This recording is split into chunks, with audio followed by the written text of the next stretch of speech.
কিন্তু আমরা একটা জিনিস জানতে চাই, মানুষ তো দেখি এই ধরনের প্রতিবন্ধী মেয়েকে দিয়ে ভিক্ষা করায়, রাস্তায় বসায় দিয়ে অনেক টাকা পায়। আপনি আপনার সন্তানকে নিয়ে আপনি কি এই ধরনের কাজ করেন কিনা? না। কেন করেন না? কেন করি না? আমার সম্মান আছে না, আমি তাকে ভিক্ষা করতাম না। হ্যাঁ, আমি না তাতে ভিক্ষা করে খাইবো, আমি তাকে ভিক্ষা করতাম।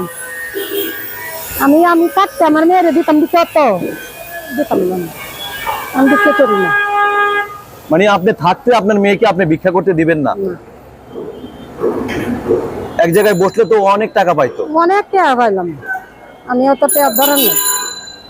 মানে সন্তানের মা বেঁচে থাকতে সন্তানকে দিয়ে এই কাজটা করাবেন না আপনি? কিন্তু এইভাবে কতদিন আপনি বয়ে বেড়াবেন খালা? আমি যতদিন পারি ওদিন করাম আমি ভিক্ষা করতাম। আর মানে সংখ্যা হ্যাঁ ভিক্ষা করতে আমার ভালো লাগবো। মানে সন্তানকে দিয়ে ভিক্ষা করানো এটা আপনার কাছে খারাপ লাগবে, এই জন্য করাবেন না? সময়ে কি আসলে রাস্তায় আপনাকে যদি এই ধরনের কাজ করাতে দেয় আপনি কি করবেন?